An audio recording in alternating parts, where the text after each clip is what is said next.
For the third time in the past 15 years, British Columbians are participating in a referendum to change the way the people of the province elect a government. In 2005, the Single Transferable Vote, or STV, was put to the people in a referendum that ran concurrently with the provincial election. The referendum required a supermajority that included approval of 60% of the voters overall and simple majorities in 60% of the 79 districts in order to pass. It fell short of the required 60% overall by an extremely slim margin. 4 years later, STV was soundly defeated. The current government says it's time to revisit proportional representation. It has scrapped the STV method and is providing voters with 4 options with a 50+1 threshold to pass. The first is to simply keep the current system. If, however, you think it's time to change the way we elect the people who govern the province, you're then asked to rank your pick from 3 options.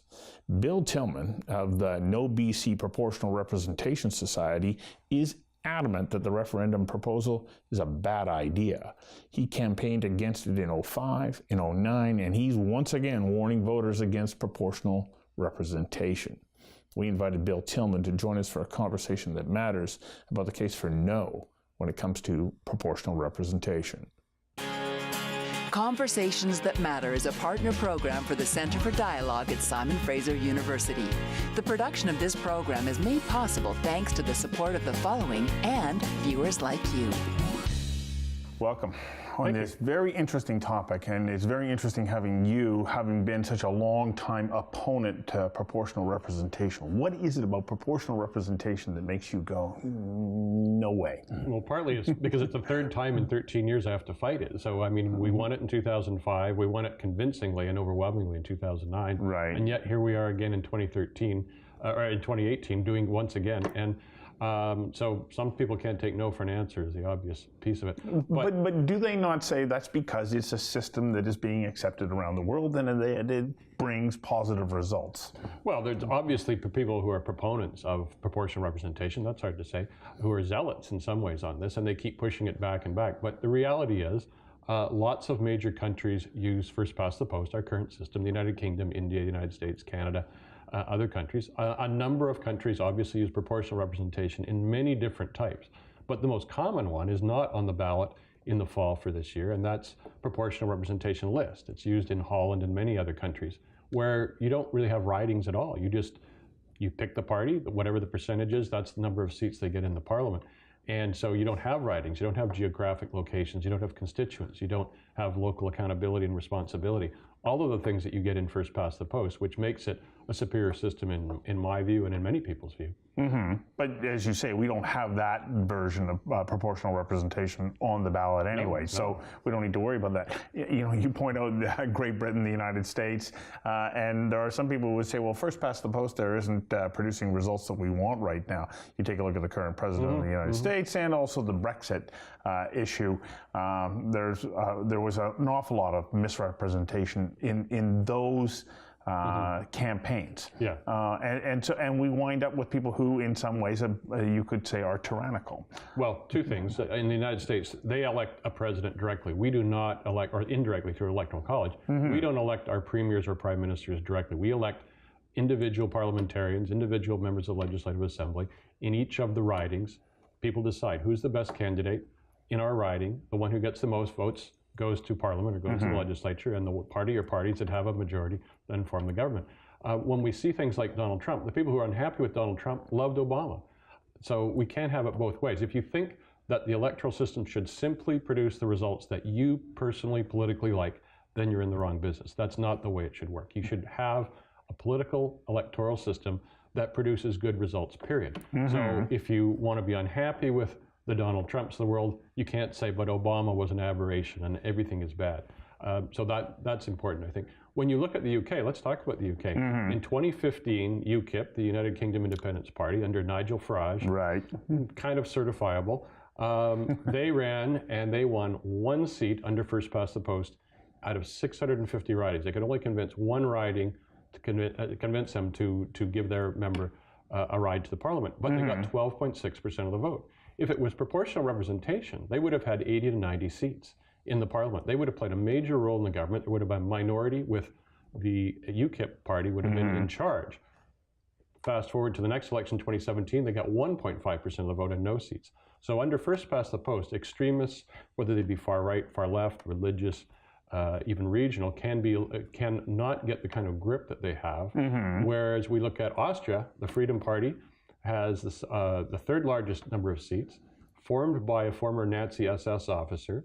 Most of their members of their parliament come from, not from ridings, they're not responsible to local voters, they come from the party list, which is the percentage.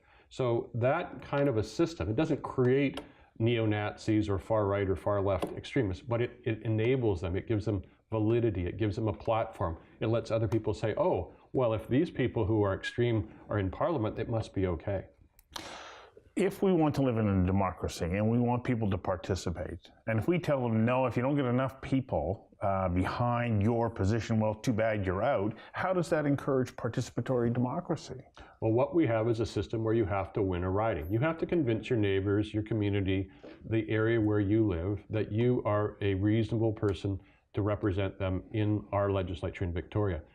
If you only need 5%, and that's the threshold the government has set, if you only need 5%, then you can have extreme views. In fact, it encourages extreme views. But you're talking 5% not on the one, 5% on a particular, across the board. 5% across the province. So, so if you get 5% across the province, you will win currently 4 seats in the legislature. That's one more than the Greens have, who have the balance of power. So in a minority government, but just to finish that point, Sue. So with 4 seats, you could have the balance of power. And that could mean a party that is anti-Indigenous people, anti-gay, anti-Muslim, anti-refugee, anti-immigrant, a whole host of different things. We see a Chilliwack school trustee, Mr. Neufeld, who is against all of the gay and lesbian support mechanisms in the schools. He's against all sorts of things. I say very straightforwardly, in British Columbia, I believe a party espousing extremist views could get 5% for sure, and they would have 4 seats in our legislature, and they shouldn't have them. Do we not wind up in situations, I mean, you take a look at the first Gordon Campbell election when the NDP were quite literally annihilated in the first past the post system, but if you were to take a look at the total accumulation of votes, their representation in the province was much greater than the 4 seats that they got. Yeah, they had somewhere in the 20% range.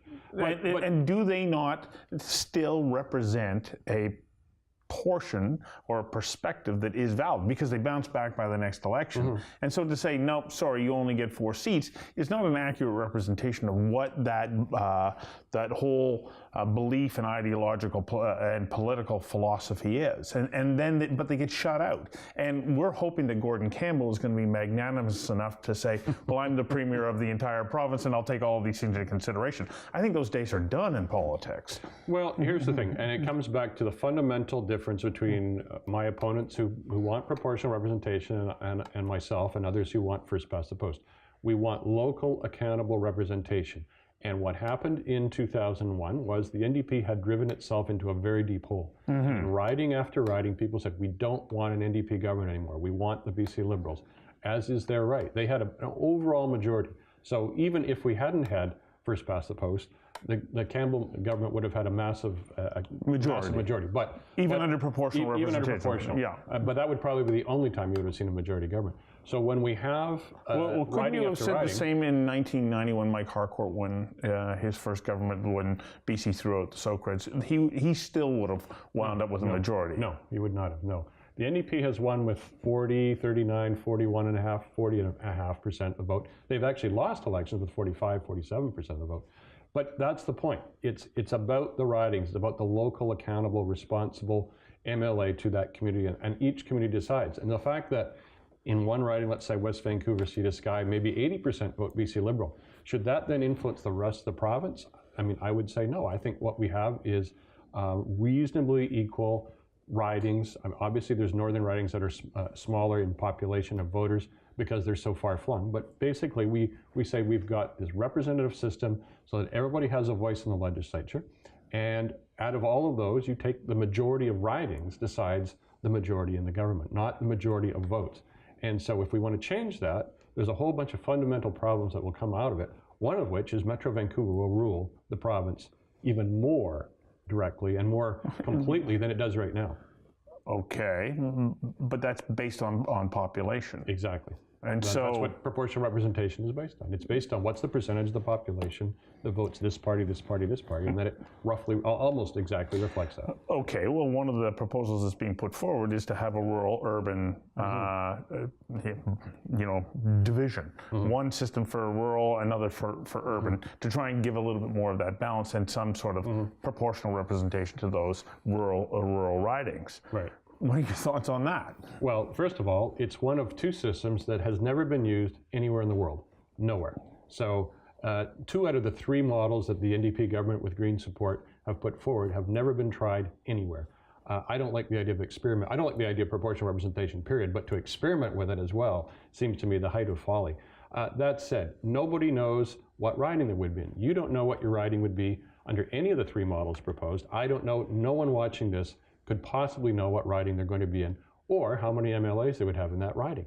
All of these details have been left out. There are no riding boundary maps. In 2009, with the single transferable vote proposal of proportional, we at least had riding maps. And people looked at that and they said, wow, some of these ridings are bigger than Germany. That doesn't make any sense. That's not the way to have local representation. And it was overwhelmingly rejected by 61% of the voters. So in this circumstance, we're saying, there's 2 of the models you've never seen anywhere else in the world. The third one's used in about 5 countries, Germany, New Zealand most prominently. And you don't know what the boundaries are, and you don't know what the details are. You don't know how the system will actually work. You don't know how many MLAs there'll be, but just vote for it and trust us.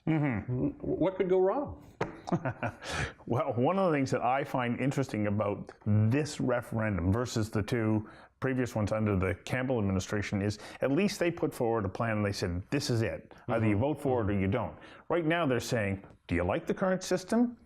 And if you don't, well, here are 3 choices. Make your choice the same way that you would on a proportional representation ballot, and then we'll figure out what we're going to do with it afterwards.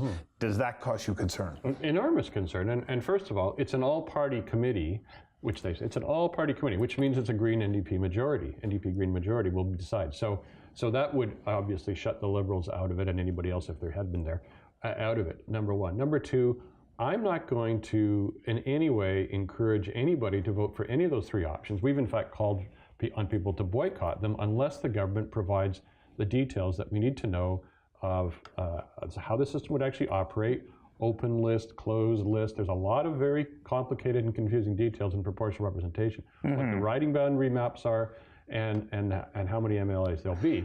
So, and all of those are missing. So I feel extremely uncomfortable with the entire thing. So we'll be calling on people to vote in favor of first past the post.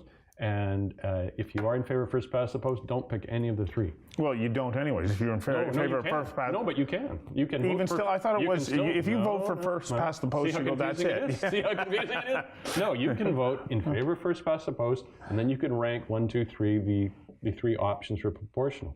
So whether you vote in favor or against, you still have the opportunity to rank those models. Well, it seems ridiculous to do so. If you're in favor of first past the post, why would you spend any time or energy? Maybe you think one of them is a great system if you had to have it. But what's worse than that is when we get down to the actual counting of that ballot, if proportional passes, then we'll have 3 models and you need to get 50%. So if all 3 have a certain percentage that's under 50, the bottom one will be dropped out, and the second choices of the people who picked the least popular method, then their second choices will be counted, and that'll determine what becomes our electoral system for an indefinite period.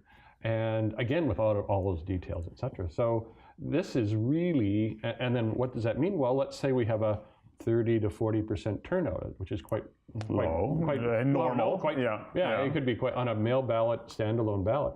So then if it's 21%, let's say 40%, be generous, 21% vote in favor, proportional, 19% vote against. So then of the 21%, some fraction of that 21% is going to decide what our electoral system is. There is no threshold for turnout, so it doesn't matter if 10% turnout or 100% turnout, it doesn't matter. 50% plus 1 rather than in the past under the 2 previous 2005 and 2009 referenda, it was a 60% plus 60% of the ridings had to vote over 50% in favor. So it was sometimes called a supermajority, but I would say it's a strong consensus for change. Just like we don't change our constitution in Canada without a strong consensus and a lot of other things. In my strata, I can't pass a change to the budget during the year unless I get 75%, even if it's to replace my boiler. But we can change our democracy with a bare minimum and no threshold. So we everything you just explained to me, you explained it so quickly, I don't have time to comprehend it or to make sense of it. And I guess that's what you're in essence inferring, and I'm implying, is that this whole system is very complicated, very difficult to understand. Well, what we say is it's complicated and confusing. It also guarantees perpetual minority governments, which means instability. In Italy, they had 65 governments in 70 years under proportional representation. In Germany, it took them 5 months to come up with a government. In Belgium, it took them over 500 days to come up with a government. So we have those issues. Instability, political instability, is not good for the economy, it's not good for jobs. When people don't know who's going to do what. We saw here in British Columbia, a little example. We've only had one minority government in 65 years under first past the post, the current government. Andrew Weaver decides he wasn't want to go along with a lot of things the NDP wanted, even though they got over 40% of the vote and he got 16. He says NDP campaign promises are irrelevant. Mm-hmm. And he decides who becomes a premier. He decides on the policies. He negotiates in a backroom deal with the NDP exactly what they will and will not do for the confidence and supply agreement. That's what happens in proportional representation countries every single time. And when things don't go right, they do it all over again. So you're taking power away from voters and giving it to political parties. Under mixed member proportional, one of the three systems that's proposed, the only one that's been used anywhere, 40% of the legislature will consist of party list MLAs. Those will be MLAs with no riding. They have no accountability or responsibility to local voters. They are simply top-ups to make the party match its percentage in the popular vote in the legislature. So in that list, what's the difference between an open list and a closed list? Okay, and an open list, well, first of all, each party will list its priority candidates. So you can never get rid of the leader because at the top will be John Horgan, Andrew Wilkinson, and Andrew Weaver.